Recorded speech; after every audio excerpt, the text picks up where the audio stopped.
पहले ही प्रेडिक्ट कर देता हूं, ये वीडियो मेरा, इसके व्यूज मिलियंस में जाएंगे। हाँ, ऐसा मैंने कभी पहले प्रेडिक्शन दिया नहीं दिया ना, इसमें दे रहा हूं मैं, मुझे मालूम है मिलियंस में जाएंगे। ध्यान दीजिए, इस वीडियो में शेयर मार्केट का संपूर्ण ज्ञान लीजिए। हर आदमी पैसा कमाना चाहता है, बहुत पैसा कमाना चाहता है, आप भी कमाना चाहते हैं। लोग समझते हैं शेयर मार्केट सट्टा बाजार है, नहीं, उसको प्रेडिक्ट किया जा सकता है, उसको एनालाइज किया जा सकता है।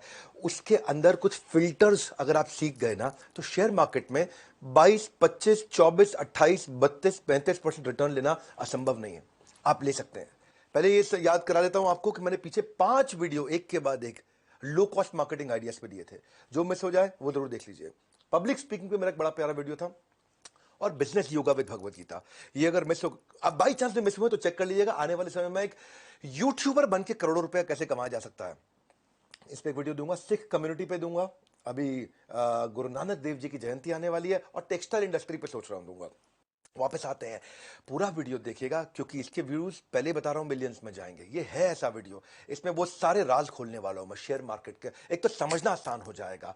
स्कैम 92 हर्षद मेहता का पूरा वेब सीरीज आपने देखा होगा। वेब सीरीज में डायलॉग तो सुना है ना आपने, क्या कहते हैं? शेयर मार्केट एक ऐसा गहरा कुआं है जो पूरे देश की प्यास बुझा सकता है। शेयर मार्केट इतना गहरा कुआं है जो पूरे देश की पैसे की प्यास बुझा सकता है, और मैं इस कुएं में डुबकी लगाना चाहता हूं। यानी कि शेयर मार्केट से पूरा देश भी पैसा कमा सकता है, और तो भी सबकी प्यास बुझेगी और पानी और भी रहेगा। पहले समझ लेते हैं कि इन्वेस्टमेंट कितने प्रकार के होते हैं। शेयर मार्केट से पहले एफडी होता है, उसमें 5% का रिटर्न मिलता है, और पैसा अगर डबल करना चाहते हो फिक्स डिपॉजिट में तो 14 साल लगते हैं। डेट फंड, उसमें भी 5% का रिटर्न मिलता है, 14 साल में पैसा डबल होता है। रियल एस्टेट, उसका रिटर्न नेगेटिव है उसमें रिटर्न मिलता नहीं है, कम हो जाता है आजकल। गोल्ड, उसमें 9-10% तक रिटर्न मिल रहा है। पैसा डबल करना हो तो आपको 8 साल में गोल्ड में भी डबल हो जाता है पैसा। सेविंग्स अकाउंट, इसमें 2 से 3% का रिटर्न मिल रहा है, और आज का रिटर्न अगर कंटिन्यू हुआ तो 24 साल लग जाएंगे पैसा डबल होने में। करंट अकाउंट में कुछ मिलता ही नहीं है। शेयर मार्केट एक ऐसी जगह है जहां 18 से 20% का रिटर्न मिल जाता है। आसानी से लोग 4 साल में पैसा डबल कर सकते हैं, अगर वहां पे टिप और सट्टे की तरह, सट्टा बाजार की तरह काम ना करें। शेयर मार्केट में इन्वेस्टमेंट 2 तरह से होते हैं। एक तो म्यूचुअल फंड हो गया, आप पैसा म्यूचुअल फंड में लगा दो, कोई और आपके पैसे को मैनेज कर रहा है, वो करता रहेगा। और दूसरा, आप सीधा कंपनी के शेयर में पैसा लगा सकते हो, दूसरा तरीका है।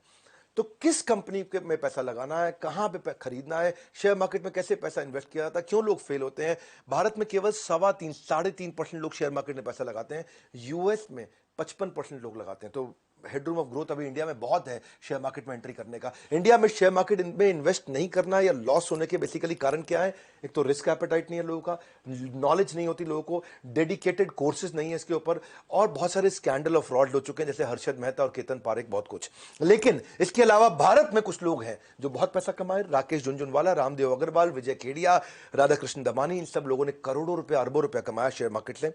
आप समझिए कि इनके फंडामेंटल्स क्या होते हैं। शेयर मार्केट में अगर चाहिए इन्वेस्टमेंट की किक, इन्वेस्टमेंट की किक, तो तुरंत मांगना छोड़ दीजिए इधर उधर से फालतू की टिप। पहले एक वीडियो बना था, टिप मिलती है रेस्टोरेंट में, टिप मत मांगो, पहले तो समझो, आप सीखो, नॉलेज ले लो। आज मैं 10 पॉइंट में दूंगा, 10 पॉइंट समझ लो, शेयर मार्केट को समझना आसान कर देंगे, समस्याओं का सारा समाधान कर देंगे। ये 10 पॉइंट समझ लीजिए, गेम चेंजर है। शुरू करते हैं, चलिए पहला पॉइंट लेते हैं। जिस भी कंपनी में पैसा इन्वेस्ट कर रहे हो, उसका business cycle at least 11 years of economic cycle से गुजर जाना चाहिए। क्या मतलब हुआ? कि बिजनेस साइकिल, इकोनॉमिक साइकिल, यानी कि 11 साल कम से कम पुरानी कंपनी हो, जिसमें कई बार अपटर्न डाउनटर्न सब आते हैं, और वो उसको देख सका है, वो पूरा उसको महसूस कर सके कि डाउनटर्न में सस्टेन कर जाए, चलती रहे मंदी में भी, और अपटर्न को राइड कर जाए, ऊपर बढ़ जाए। तो यानी कि कंपनी 11 साल पुरानी हो भैया, साधारण बात है। ऐसा नहीं कि अभी किसी आई गई कंपनी में अभी आई उसमें इन्वेस्ट कर दिया। कंपनी ने मंदी के दौर को कैसे झेला है, ये महत्वपूर्ण है। जितनी पुरानी कंपनी होगी उतना ट्रैक आपके सामने होगा विजिबल कि कैसे आगे बढ़ी है। 11 साल की अगर ऑपरेटिंग हिस्ट्री देख ली, या 11 साल से ज्यादा की ऑपरेटिंग हिस्ट्री को एनालाइज कर दिया, थोड़ा कॉन्फिडेंस और अंडरस्टैंडिंग आ जाएगा। जैसे आइशर मोटर है, 73 साल पुरानी कंपनी है, सिद्धार्थ लाल उसके सीईओ हैं। अप्रैल 2011 में 135 रुपए का स्टॉक प्राइस था उसका, जो शेयर का प्राइस था 135। 2014 में 600 का था, 2017 में 2600 का था। ये कंटिन्यूसली बढ़ा है। 6 साल में 50% का इसने एवरेज रिटर्न दिया, यानी कि 1.5 साल में ये पैसा डबल करके दिया। आपके पास ट्रैक रिकॉर्ड था इसका। ब्रिटानिया इंडस्ट्री का ट्रैक रिकॉर्ड है, 129 साल पुरानी कंपनी है ब्रिटानिया, और वरुण बेरी उसके मैनेजिंग डायरेक्टर हैं। 2011 में 200 का प्राइस था, 14 में 450 था, 2017 में 1800 था, 2021 में 3400 रुपए हो गया। शेयर प्राइस लगातार बढ़ा है। उसके पास ट्रैक रिकॉर्ड, आपके पास 10 साल का 28% का एवरेज रिटर्न, अगर 10 साल देखूंगा 28% का एवरेज रिटर्न दिया इसने। अगर 28% का एवरेज रिटर्न है तो इसका मतलब पैसा आपका 2.5 साल में डबल करके दिया ब्रिटानिया ने।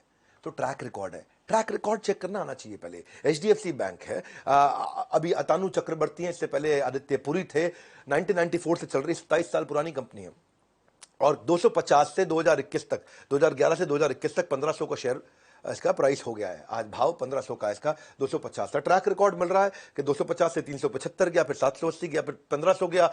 इसका जो कैगर है, कंपाउंडेड एनुअल ग्रोथ रेट है, आप अगर 10 साल का चेक करोगे तो एवरेज 18% का रिटर्न दिया है। 18% का रिटर्न, स्टेबल कंपनी है, अच्छी चल रही है, पुरानी है, ये पहला पैरामीटर मैंने आपको दिया है। एचडीएफसी ने हर 4 साल में पैसा डबल करके वापस दिया है। अगर चाहते हो एक पॉजिटिव आस, शेयर मार्केट से चाहते हो एक पॉजिटिव आस, याद रखिए कंपनी का इतिहास, उसका 11 साल का कम से कम इतिहास चेक करिए। दूसरा, उसकी ग्रोथ में कंसिस्टेंसी होनी चाहिए। जो जीडीपी, पूरे देश की जीडीपी है, वो जिस रेट पे ग्रो कर रही है उसका डबल ये कंपनी ग्रो करनी चाहिए। जीडीपी का मतलब क्या हुआ, पहले जीडीपी को समझते। जीडीपी का मतलब जो भी पूरे देश में प्रोडक्ट है और सर्विस है, पूरे देश में जो भी मिला के बिका, जो भी कुछ बेचा गया है, उस सबका सम टोटल हो जाता है हमारी जीडीपी, ऐसे समझ लेते हैं, ग्रॉस डोमेस्टिक प्रोडक्ट। हाँ, पूरा देश समझो कि एक साल में कितनी सेल कर रहा है। अब समझो पूरा देश एक साल में जो सेल कर रहा है वो 5% बढ़ रही है, तो इस कंपनी जिसमें आप इन्वेस्ट कर रहे हो वो 10% बढ़नी चाहिए। सिंपल हो गया जी। क्योंकि ऐसा नहीं मैं चाहता कि जो पूरा देश जिस मात्रा में ग्रो कर रहा है उसी मात्रा में कंपनी भी ग्रो कर रही है, तो कंपनी ने कुछ खास नहीं किया। देश जितना ग्रो कर रहा है कंपनी उससे डबल ग्रो करनी चाहिए। तो ये हो गया रूल नंबर 2 मेरा। हाँ? यानी कि देश 5% ग्रो कर रहा है तो कंपनी 10% ग्रो करनी चाहिए। देश 7.5% ग्रो कर रहा है तो कंपनी 15% ग्रो करनी चाहिए। कम से कम 20 कर रही है, 30 कर रही है और अच्छी बात है। ग्रोथ ट्रैजेक्टरी को एनालाइज करो, एनुअल एवरेज रिटर्न कितना दिया, उससे प्रेडिक्टेबिलिटी आ जाएगी। जैसे रैडिको खैतान है, रैडिको खैतान ललित खैतान की कंपनी है और ये जीडीपी 7% ग्रो करता रहा, इनकी कंपनी 18% ग्रो करती रही है। हाँ, इनका 2017 में 130 का भाव था, आज 600 का भाव है। 4 साल में लगभग 40% का रिटर्न उन्होंने एवरेज रिटर्न दिया है। पैसे को 2 साल में डबल कर पा रहे हैं ये। अगर पैसे को 2 साल में डबल कर पा रहे हैं रैडिको खैतान, तो बहुत बढ़िया है। समझ में आ रहा है आपको। Jubilant food work, Domino's pizza जिसका आता है, हरी भारतीय, श्याम भारतीय, ये हिंदुस्तान टाइम्स वालों का है ग्रुप कंपनी। जीडीपी 7% ग्रो कर रहा था, इनकी कंपनी 17% ग्रो कर रही थी। 550 का भाव था इनका 2017 में, फिर 1600 हुआ, अभी 3000 चल रहा है इस समय। 3000 के भाव को पार कर गया 2021 में। ये 4 साल में 43% का रिटर्न दिया, यानी कि लगभग 1.5 साल में पैसा डबल कर देती है कंपनी। ये कैसे है, इसके पीछे फैक्टर क्या था? देश की ग्रोथ रेट नहीं, कंपनी की ग्रोथ रेट देश की ग्रोथ रेट से काफी आगे हो। साधारण भाषा में समझा रहा हूं आपको। अगर डिटेल में इसको समझना चाहते हो तो भाई मेरे एक लीडरशिप फनल के पार्टिसिपेंट भी हैं, मैं आपके बारे में उसके बारे में बताऊंगा आपको। रविंद्र भारती हैं, ये भी शेयर मार्केट में अच्छा काम करते हैं और इनको मैंने बहुत सालों से ट्रेन कर रहा हूं। ये मेरे लीडरशिप फनल में भी आए, एवरीथिंग अबाउट एंटरप्रेन्योरशिप में भी आए, अभी ये बीसीपी भी अटेंड कर रहे हैं, बिजनेस कोचिंग प्रोग्राम। इनके यूट्यूब चैनल है, उसके बारे में आपको थोड़ी देर में बताता हूं।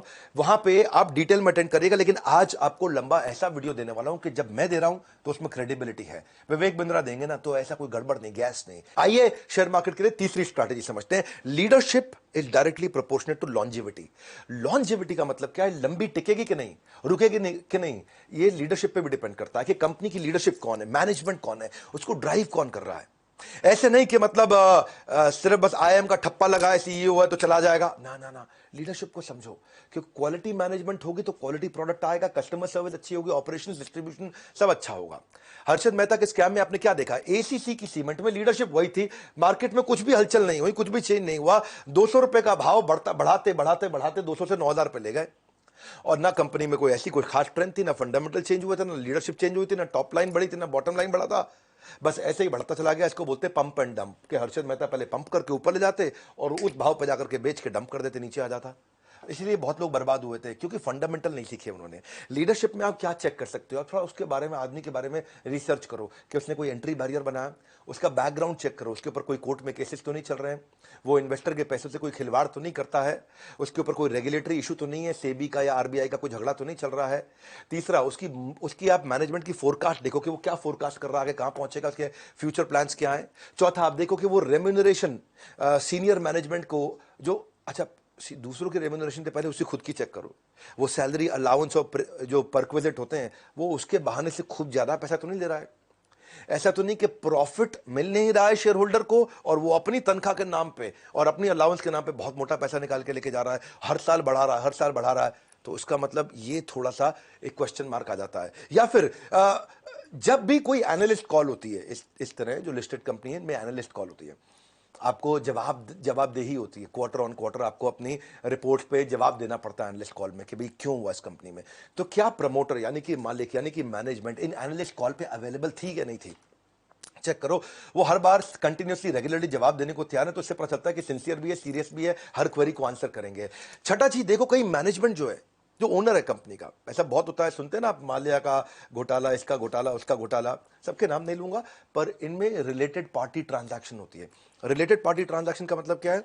जैसे मैं हूं, मेरे मामा का लड़का भी है, मेरे चाचा का लड़का भी है, मेरे ताऊ का लड़का भी है, मेरी बुआ का लड़का भी है, मेरी मेरी किसी पड़ोसी की लड़की भी है। ये सबको मैंने कंपनी में साथ में वेंडर के रूप में लगा लिया। इनका बिल आता है, इनको पेमेंट करता हूं और इनके अकाउंट से पैसा वापस ले लेता हूं कमीशन देके उनको। उसको क्या बोलते हैं? उसको बोलते हैं, ये बेसिकली फ्रॉड है। ये पैसा साइफन करने का तरीका है कि ऐसे तो कंपनी से पैसा निकाल नहीं सकते, नकली बिल रिश्तेदारियों में जनरेट किया, रिलेटेड पार्टी ट्रांजैक्शन इसको बोलते हैं, आपस में, फ्रेंड्स में, फैमिली में, रिलेटिव्स में। तो ये थोड़ा चेक करना आना चाहिए। ये सब चेक किया जा सकता है। आपको थोड़ा और सिखाएंगे, इसके तरीके सीखना चाहते हैं, मुश्किल नहीं है।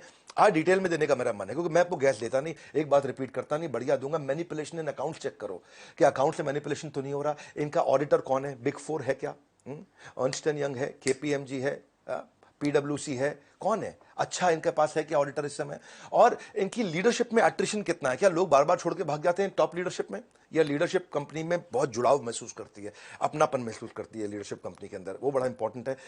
ऐसा तो नहीं कि अपने पर्सनल शेयर को बार बार प्लेज करके, अपने शेयर्स को प्लेज करके बाहर से उधार ले रहा हो, वो भी दिक्कत है। इसके अलावा चेक करिए कि मैनेजमेंट ईमानदार कितनी है।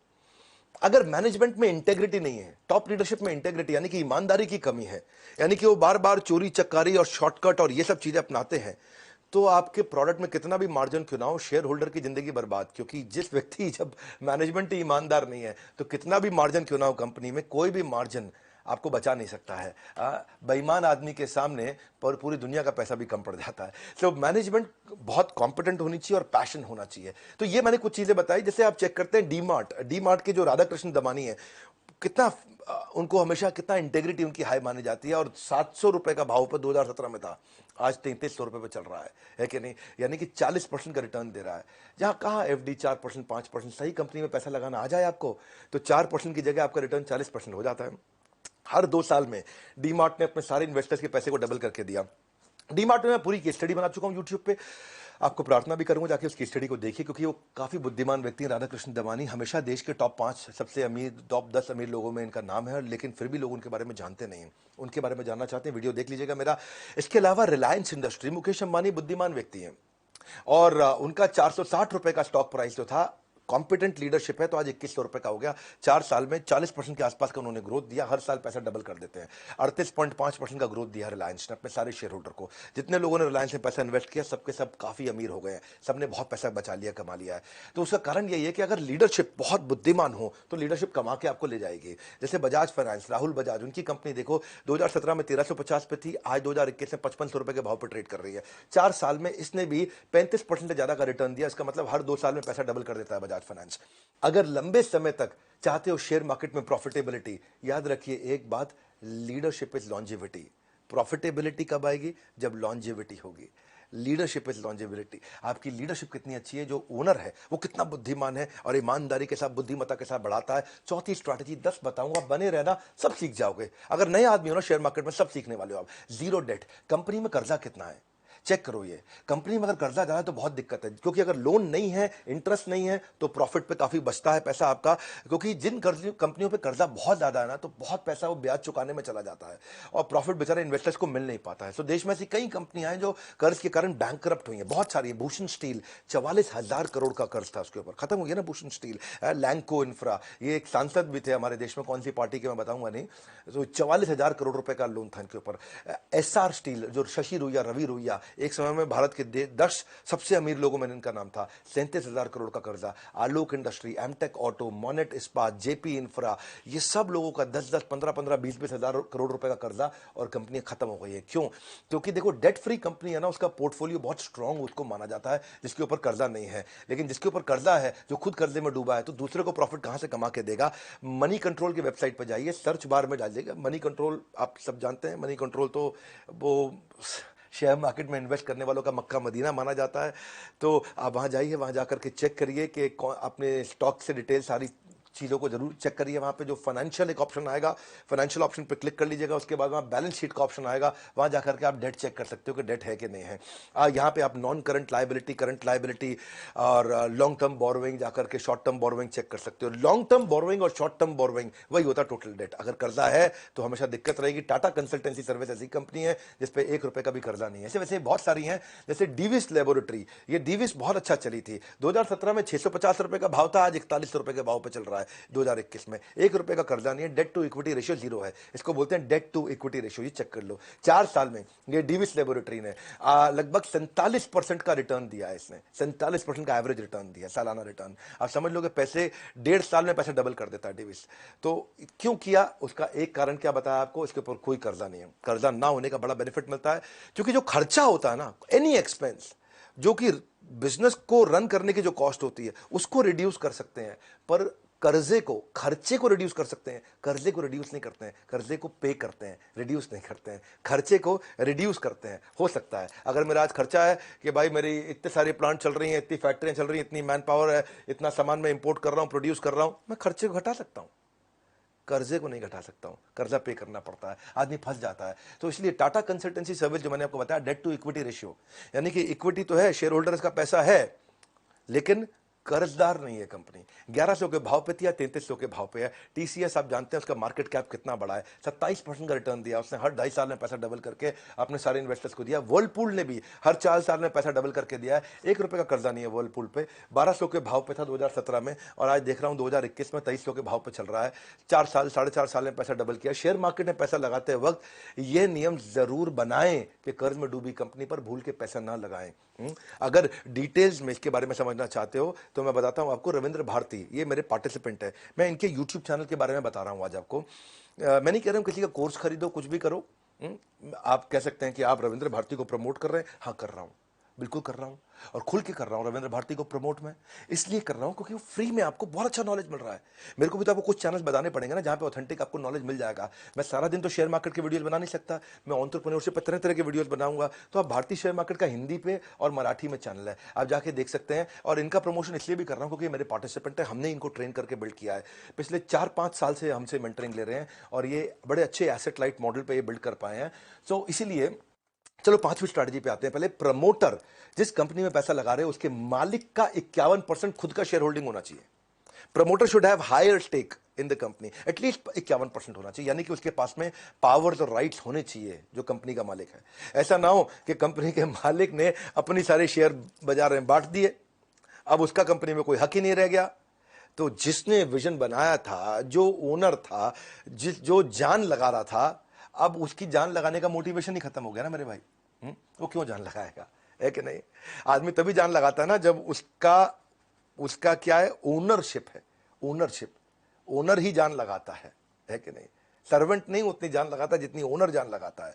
ओनर सब खुद भी लगाएगा, दूसरों से भी लगवाता है। अगर उसकी ओनरशिप ही नहीं है, हिस्सेदारी नहीं है कंपनी में, उसका हिस्सा ही खत्म, तो वो जान नहीं लगाएगा। तो इसलिए ये ध्यान रखो कि जो कंपनी का मालिक है उसकी 51% अभी भी हिस्सेदारी बची है कि नहीं बची। ये ऐसा तो नहीं कि शेयर बांटता रहा, पैसे इकट्ठे करता रहा, पैसे लिए खुद गायब हो गया, जो कि कंपनी में उसकी हिस्सेदारी है नहीं। कंपनी तो पब्लिक की हो गई, अब पब्लिक खुद ही चला ले कंपनी। यही दिक्कत आती है। साधारण भाषा में समझा रहा हूं आपको मैं, हाँ, कि प्रमोटर कंपनी पे तभी फोकस करेगा, उसके हर एक्टिविटी पे ध्यान देगा, रिव्यूज पे ध्यान देगा, अपने विजन को ड्राइव करेगा। 51% होने से वो दूर की सोचता है, इन्वॉल्व रहता है। 7 घोड़े अलग अलग दिशाओं में जाएंगे तो पूरा रथ उलट जाएगा, लेकिन वो एक डिसीजन देके सारे घोड़ों को एक ही दिशा में चला पाता है, डिसीजन मेकिंग लेता है। यूजुअली इन्वेस्टर कंफर्टेबल होते हैं अगर प्रमोटर का 50% हो, लेकिन ये रूल नहीं है। अगर और ज्यादा हो तो और भी अच्छी बात है। और कभी कभार प्रमोटर अगर बाजार से अपने शेयर वापस खरीद रहा है, और अच्छा साइन है कि वो कह रहा है मेरी शेयर होल्डिंग आज 45% है, मुझे 60 करनी है, बाजार से खुद ही ले लेता है। इसका मतलब क्या, उसको पता है कि कंपनी आगे बढ़ने वाली है। इसका मतलब वो जानता है, अंदर की बात उसको मालूम है कि आज वो 45% पे है, मैं कंपनी के 60% ले लेता हूं, इसका भाव आगे चल के बढ़ेगा, उसको पहले से ही है। तो ये भी एक अच्छा साइन होता है। पीडीलाइट इंडस्ट्री देखो, भरतपुरी की, जो फेविकॉल वगैरह बनाते हैं, कहा पूरा मार्केट शेयर इन्हीं का तो है। हाँ, फेविकॉल का कौन है कंपटीशन? फेविकॉल के आपको नाम याद करना मुश्किल होगा। आज भी भरतपुरी के 70% कंपनी की मालिकाना खुद का है, उसका सारा शेयर उसने बेटे बात ऐसा नहीं है कि मतलब बंदर बाट की तरह खत्म कर दिए हों। और उसका जो कंपाउंडेड एनुअल ग्रोथ रेट दिया उसने 10 साल में, वो 25% का दिया, यानी कि हर 3 साल में पैसा डबल करके दिया अपने हर इन्वेस्टर को। जिसने जिसने पिडिलाइट का, फेविकॉल का शेयर लिया था, हर 3 साल में अपने पैसे को डबल किया। पैसा डबल करना एक अच्छा, मैं उसको मान रहा हूं, एक ऐसा फैक्टर मान रहा हूं जिससे आपको बात आसानी से समझ में आ जाए। पैसा डबल किया, कितने साल में डबल किया? 7 साल में किया, 2 साल में किया, 10 साल में किया, 20 साल में किया। इससे आपको अच्छा लगता है कि समझ में आता है। जैसे एक सेरा सैनिटरी वेयर, ये सोमानी फैमिली जो है, विक्रम सोमानी, उसकी प्रमोटर होल्डिंग 55% है, अभी उसने रखी है अपने पास। 51% से ऊपर होना जरूरी रहता है। 10 साल के अंदर उसने 30% का हर साल रिटर्न दिया है, यानी कि 2.25 साल में उसने अपने पैसे को डबल करके दिया सारे के सारे इन्वेस्टर्स को, जिसने उसने पैसा लगाया। बर्जर पेंट में जो कुलदीप सिंह ढींगरा उसके मालिक हैं, सबको पेंट लगा रहे हैं, 10 साल में उन्होंने बड़ा अच्छा रिटर्न दिया, 31% का रिटर्न दिया उन्होंने। हर 2.25 साल में पैसा डबल किया है। उनकी 75% होल्डिंग खुद के पास है, यानी कि अभी मालिक है वो कंपनी के, 75% शेयर अभी उन्हीं के पास है। तो इसलिए वो पूरा जोर लगा रहे, पूरी जिम्मेदारी ले रहे हैं। अगर शेयर बाजार में कंपनी के साथ चाहते हैं लंबी पारी चाहिए, अगर लंबी पारी चाहिए तो प्रमोटर के पास 51% से ज्यादा शेयर होल्डिंग होनी चाहिए। हाँ? छठा स्ट्रैटेजी, आप ऐसा करो, चेक करो कि पैट यानी कि प्रॉफिट आफ्टर टैक्स, यानी कि फाइनल मुनाफा, यानी कि नेट प्रॉफिट, उसका हर साल 25% बढ़ना चाहिए। अगर पिछले साल नेट प्रॉफिट 100 करोड़ था तो इस साल 125 करोड़ होना चाहिए। अगर पिछले साल 500 करोड़ था तो 500 करोड़ का 25%, यानी कि 125 करोड़ और बढ़ के इस साल 625 करोड़ होना चाहिए। चेक करो, हर साल 25% प्रॉफिट बढ़ रहा है, इसका मतलब कंपनी में अंदर खाते सब ठीक चल रहा है, सब कुछ बढ़िया है। हर साल क्योंकि प्रॉफिट बढ़ रहा है, इसका मतलब सब ठीक है अंदर, तो उसे पैसा लगा सकते हो। ट्रेंड मिल गया आपको, जब ट्रेंड मिल जाता है ना तो आप ट्रेंड पे पैसा लगा सकते हो। जब भी आपको ना खाली टिप पे पैसा नहीं लगाना है, ट्रेंड पे लगाना है। जब कंपनी के स्टॉक खरीदो तो 4 साल के नेट प्रॉफिट, 5 साल, 6 साल, 8 साल, 10 साल के नेट प्रॉफिट को एनालाइज करो। अगर 25% बढ़ रहा है, यानी कि टोटल रेवेन्यू, जितना पैसा आया उसमें टोटल खर्चा, जितना पैसा गया माइनस कर दो, और जो प्रॉफिट आया वो बढ़ रहा है कि नहीं बढ़ रहा। टाइटन ग्रुप है, टाइटन ग्रुप 2020 में उनका प्रॉफिट 346 करोड़ था। इस साल जब 2021 में उनका प्रॉफिट 564 करोड़ था, 62% ग्रोथ हुआ। तो जो उनका पिछले साल 1000 पे उनका शेयर मूव कर रहा था, वो इस बार 1600 पे किया। 60% उनका भाव बढ़ गया अपने आप ही, तो 60% का रिटर्न हो गया। तो वैल्यूएशन जो है ना, it is slave of earning. कितने का मार्केट में वैल्यूएशन देगा उसको, वो कितना कमा रहा है उस पर डिपेंड करता है। तो प्रॉफिट चेक करो भैया। टाइटन कंपनी बहुत बढ़िया प्रॉफिट कमाया और बड़ा अच्छा मार्केट में भाव भी बढ़ा। तो जिसने बेचारे ने 1 लाख रुपए लगाया था, 1 साल में उसका पैसा 1,60,000 रुपये हो गया। बहुत बढ़िया ग्रोथ दिया टाइटन ने। ये ना प्रॉब्लम ये आती है कि शेयर बाजार में लोग आपको ना असली बात नहीं बताता है कोई। क्यों? क्योंकि उनको ना बीच में कमीशन बाजी होती है, 2% उनको ब्याज मिलता है। इस चक्कर में आपका पैसा इधर भी लगवा दे, उधर भी लगवा दे, यहां भी लगवा दे, वहां भी लगवा दे। राइट ट्रेनिंग होती नहीं है। हर आदमी को 1%, 2% ब्याज है, वो बार बार लगवाना चाहता है, क्योंकि आपने सही जगह लगा दिया तो आप चुपचाप बैठ जाओगे टाइट होके। इसलिए वो चाहता है आपको बार बार हलचल में रखे, कुछ ना कुछ लगवाता रहे, निकलवाता रहे, कमाता रहे, लगवाता रहे सर। लेकिन आप बढ़िया कंपनी में लगा लिया आपने। ये फिल्टर मैंने आपको बताया, आप ये फिल्टर चेक कर लेना और इसकी हिस्ट्री खोल के चेक कर लेना। नीचे कमेंट बॉक्स में आपसे मिल लूंगा, आपको समझ में आ जाएगा कि भाई साहब इस फिल्टर के बाद हर आदमी को 24 से 30% की गारंटी रिटर्न आ जाएगी अपने आप। ये फिल्टर लगाने आने चाहिए आपको। ये सारे फिल्टर आजकल अवेलेबल है, फ्री में अवेलेबल है कि नहीं? आप वर्ल्ड पूल को देखो, 92 करोड़ से 130 करोड़ पे आया, थोड़ा सा प्रॉफिट बढ़ा उसका, प्रॉफिट बढ़ते ही ग्रोथ 41% हुआ उसका, देखा भाव भी बढ़ गया उसका। ये आपका जो भाव बढ़ेगा वो भाव किससे बढ़ता है? प्रॉफिट का बड़ा रोल है। ऐसी ही कंपनी थी सिंजीन इंटरनेशनल, ये यहां कोई जॉनथन नाम के एक जेंटलमैन 120 करोड़ से 160 करोड़ पे गए एक साल में। प्रॉफिट के अंदर 33% बढ़ा उनका, तो उनका पीछे भाव भी बढ़ गया। 2020 में 330 रुपए का भाव था, आज 580 का भाव है। अच्छा ग्रोथ दे रहा है ये भी। किसी कंपनी से आपको प्रॉफिट चाहिए, जब आपको प्रॉफिट चाहिए परमानेंट, और अगर आपको चाहिए, खुद को चाहिए प्रॉफिट परमानेंट, तो नेट प्रॉफिट बढ़ना चाहिए 25%। परमानेंट परसेंट मिलते जुलती बात हो गई तो आप ये देखो 25% ग्रोथ होना चाहिए। और इसको डिटेल में समझना है तो इसकी ट्रेनिंग अटेंड करो, लर्निंग लो, आप इसके बारे में सीखो। नहीं सीखोगे तो बात नहीं। मैं भी सीखता हूँ, खूब सीखता हूँ, खूब लर्निंग्स लेता हूँ, खूब लर्निंग्स देता हूँ। वहीं से बात बनती है, मैं खुद एंटरप्रेन्योर हूँ, मैं एक ट्रेनर नहीं हूँ। आज एक बहुत बड़ी, बहुत लार्ज सेटअप की एक ऑर्गेनाइजेशन को ड्राइव कर रहा हूँ, एज ए सीईओ उसको चला पा रहा हूँ, क्योंकि बिजनेस एक्यूमेंट है, बिजनेस इंटेलिजेंस है, तभी आप ड्राइव करते हैं। सातवीं चीज, सातवां फिल्टर जो ध्यान दे, कंपनी का रेवेन्यू और उनकी यूनिट सेल्स, ये दोनों बढ़नी चाहिए। कम से कम 10 से 15% रेवेन्यू भी बढ़े, यूनिट सेल्स भी बढ़े। रेवेन्यू का मतलब क्या हुआ? जो टोटल सेल हुई है कंपनी में, हाँ, जो टोटल माल बेचा है वो इस साल 100 रुपए का बेचा है, तो अगले साल 20% 120 रुपए का बेच रहे हैं कि नहीं बेच रहे हैं? अगले साल 120 की कमाई होनी चाहिए, इस साल 100 की हुई है तो। लेकिन इसमें एक और चक्कर है, ऐसा नहीं हो कि खाली प्राइस बढ़ा दिया तो 100 का माल 120 में बिक गया। ये भी चेक करना है यूनिट सेल्स भी बढ़ रही हो। यूनिट सेल्स का मतलब क्या है? देखो इनका 100 रुपए का ही माल बिकता है जी हर साल, तो वेरी गुड। तो फिर इस बार 120 कैसे हो गया? उन्होंने क्या किया जी, 10 रुपए की चीज 12 रुपए की कर दी, तो 100 रुपए का 120 हो गया। प्राइस बढ़ाना नहीं, केवल यूनिट भी। अगर दोनों चीजों से बढ़ रहा हो तो और अच्छी बात है। यूनिट का मतलब है पिछले साल 1 लाख गाड़ी बेची, इस साल 1,20,000 गाड़ी बेची, 20,000 गाड़ी भी फालतू बेची, तो रेवेन्यू भी बढ़ना चाहिए और यूनिट जितनी आइटम बेच रहे हो वो आइटम भी बढ़नी चाहिए। जब ये आइटम भी ज्यादा बिक रही है और पैसा भी ज्यादा आ रहा है, तब ये कंफर्म हो जाएगा हाँ इसमें कोई झोल नहीं है बीच में। नॉन ऑपरेशनल इनकम नहीं कह रहे, ऑपरेशनल इनकम जो धंधे से इनकम आती हो। कई इनकम कैसी है? प्रॉपर्टी बेच दी, इनकम आ गई, वो दिखा दिया जी, है जी, ताकि भाव चलता रहे। आपने ऐसा कुछ कर लिया, कर्जा ले लिया, इनकम आ गया, अब इसको इनकम की तरह बाई चांस ट्रीट कर लिया, तो अब आम आदमी के समझ में नहीं आता है। इसीलिए मैं बोल रहा हूं ये कि भाई ये पैसा कहां से आया कंपनी में, आप इसको सीख सकते हो, आप इसको बैलेंस शीट में देख सकते हो। और इसको जब जैसे चेक करोगे कि दोनों चीजें ग्रो कर रही है, जैसे मारुति है, मारुति ने 2014 में 10 लाख गाड़ी बेची, 2015 में 11 लाख गाड़ी बेची, 2016 में 13 लाख गाड़ी बेची। हर साल गाड़ी भी ज्यादा बेची और हर साल 10% 11% गाड़ी भी ज्यादा बेची और हर साल रेवेन्यू भी ज्यादा हुआ। रेवेन्यू ज्यादा हुआ, कुछ और भी हो सकता है, लेकिन गाड़ी ज्यादा बेच के रेवेन्यू ज्यादा हुआ तो कंफर्म हो गया कि मारुति ठीक चल रही है भैया। 50% मार्केट शेयर लेकर के बैठी हुई है। जो 1250 का उसका स्टॉक प्राइस हुआ करता था, वो 2017 में 6500 पे गया, लगातार बढ़ता रहा है मारुति। 6 साल में लगभग 30% के आसपास रिटर्न दिया था पीछे मारुति ने, और 2.5 साल में पैसे को डबल कर था। तो उसकी शेयर की कीमत आसमान चढ़ेगी जिस कंपनी की सेल हर साल 10-15% 20% बढ़ेगी। आसमान चढ़ेगी 20% अगर सेल बढ़ेगी। ये सिंपल फॉर्मूलाज हैं, इन सिंपल फॉर्मूलाज को याद रखिए। गोदरेज कंज्यूमर प्रोडक्ट्स हैं, गोदरेज के बहुत कंज्यूमर प्रोडक्ट्स आते हैं। निसाबा गोदरेज उसकी 6%। ये 2020 में 9,057 करोड़ का 9,057 करोड़ का टर्नओवर था। 21 के अंदर ये 11,000 करोड़ का 11,000 करोड़ हो गया टर्नओवर। तो टर्नओवर बढ़ा, 22% बढ़ा, 20-22% टर्नओवर बढ़ गया। जैसे ही बढ़ा उसका स्टॉक प्राइस भी अपने आप बढ़ने लग गया। तो टर्नओवर भी बढ़ना चाहिए और यूनिट, जितना माल बेचा, तेल कितना बेचा, 1 लाख बोतल बेचा, इस साल 1,20,000 बोतल बेचा।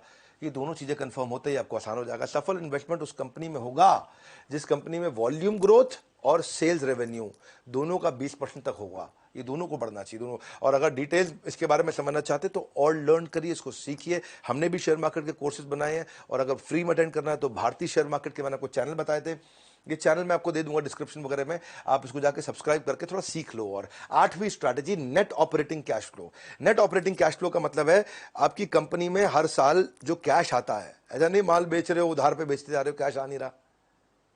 20% कैश फ्लो हमेशा बढ़ना चाहिए, हर साल 20% कैश फ्लो बढ़ रहा हो। जिस कंपनी का जाके चेक कर लो, इसके तरीके सिखा देंगे आपको कैसे चेक करना है जाकर के।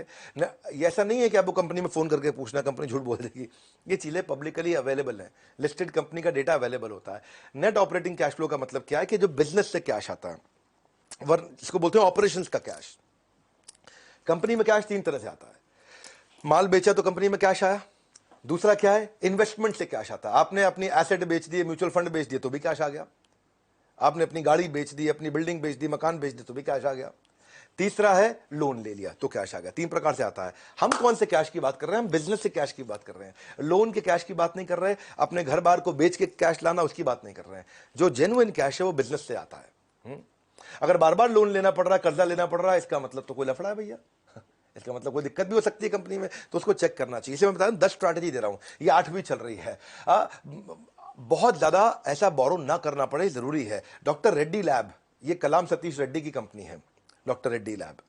ये कलाम अब्दुल कलाम नहीं है, कलाम सतीश रेड्डी इनका नाम है। 2020 में 4,000 रुपए के भाव पे चलता था ये, 2021 में 5,000 का हुआ, 25% की इसने रिटर्न दी। क्योंकि इसका net operating cash flow 3,000 crore था, वो 3,600 करोड़ हुआ। तो उसका सीधा सीधा असर आया कि भाई धंधे से 3,000 करोड़ का कैश आया था, अब धंधे से 3,600 करोड़ का कैश आया इस बार। तो कितना बढ़िया आप कैश फ्लो इंप्रूव कर रहे हैं। देखो 3 अलग अलग चीजें होती हैं। एक होता है CGP बोलते हैं इसको।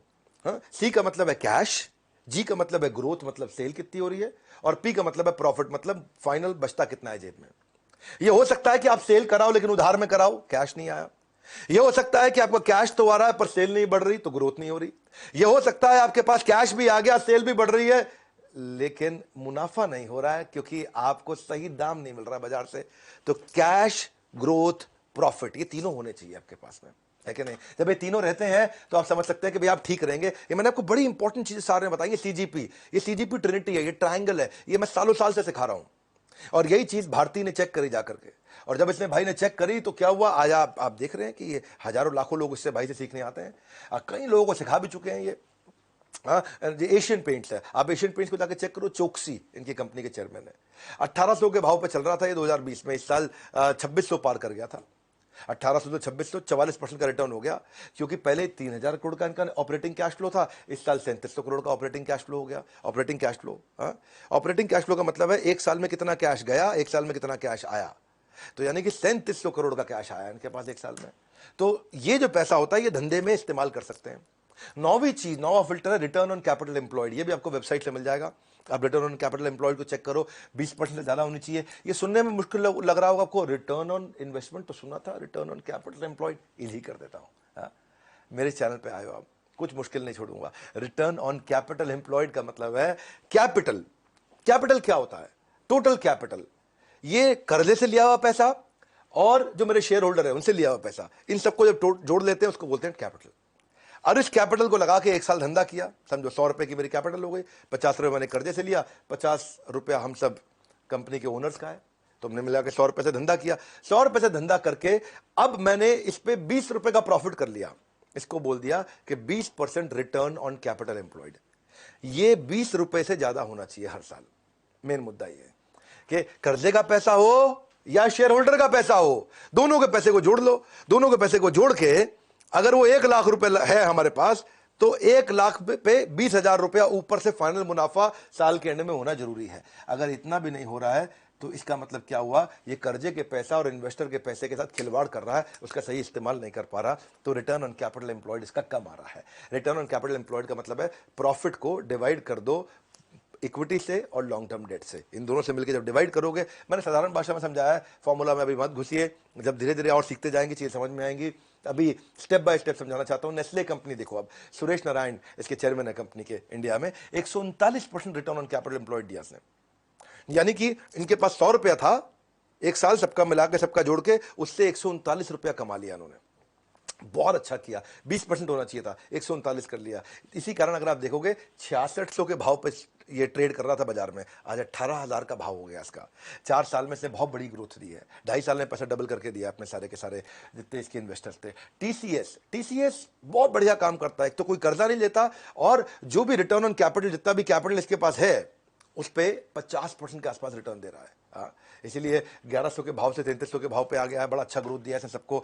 ऐसे बहुत सारी कंपनीज हैं, पर आप ये थोड़े मुश्किल फॉर्मूलाज हैं जो अभी मेरी बात समझ में नहीं आएगी, इसलिए मैं कह रहा था कि आप अच्छे यूट्यूब चैनल्स पर जाइए, वहां जाके सीखिए। फाइनली 10वां दे रहा हूं, ये बड़ा काम का, रिटर्न ऑन इक्विटी इजी कर देता हूं आपको। ये भी 15% होनी चाहिए। रिटर्न ऑन इक्विटी में मतलब इसमें कर्जे का पैसा नहीं है, ये केवल इन्वेस्टर्स का पैसा है, इसमें कोई डेट नहीं है, लोन नहीं है, शेयर होल्डर्स के द्वारा इन्वेस्ट किया गया फंड।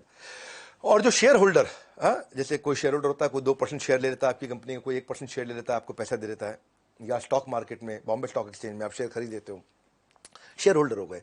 या आपके चाचा ने भी पैसा लगा दिया कंपनी में, ले बेटा 20% पैसा मेरा डाल दे कंपनी में। रिश्तेदार भी कर सकते हैं, बाजार में भी हो सकता है, कोई वेंचर कैपिटल हो सकता है, प्राइवेट इक्विटी हो सकता है, और उनके पैसे पे 15% का ग्रोथ होना चाहिए। तो ये सारे के सारे फॉर्मूला आपको आजकल वेबसाइट पे फ्री में अवेलेबल है, इसके लिए किसी को पैसा देने की जरूरत नहीं है, आपको किसी के पास जाने की जरूरत नहीं, सब फ्री में अवेलेबल है। शुरुआत कर दो, सीखना शुरू कर दो, फ्री में सीखने को मिल जाएगा, बिना पैसा लगाए सीखने को मिल जाएगा। और रिटर्न ऑन इक्विटी का मतलब हुआ कि भाई इसमें फाइनल प्रॉफिट को मैं शेयर होल्डर की इक्विटी से डिवाइड करके देख लूं, ये न्यूमरेटर डिनोमिनेटर है। एशियन पेंट्स को चेक करो, ये 48% का रिटर्न ऑन इक्विटी दे रहा है, तो इसीलिए 500 के भाव से 2600 के भाव में पहुंच गया। ये बहुत अच्छा काम किया इसने भी। डाबर अमित बर्मन की कंपनी है, ये भी अच्छा रिटर्न ऑन इक्विटी 23% दे रही थी, 100 रुपए में डील कर रहा था, ठीक ठाक किया इसने, 100 से 580 पे गया। मैं सारे के सारे एग्रेसिव कंपनी नहीं दिखा रहा हूं आपको, डाबर ठीक ठाक ग्रो करी है, 17% ग्रो करी है डाबर।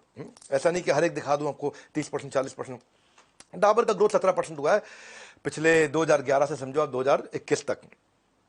तो अब ओवरऑल समझते हैं, सेंसेक्स भी तो ग्रो कर रहा है, आप सेंसेक्स पे भी पैसा लगा सकते हो। 2011 में सेंसेक्स 19,000 पे चल रहा था, आज 2021 में 50,000 पे चल रहा है। तो सेंसेक्स ग्रो किया। आप सेंसेक्स से पैसा लगा दो कि 19,000 से 50,000 हो गया भैया 10 साल के अंदर, है कि नहीं?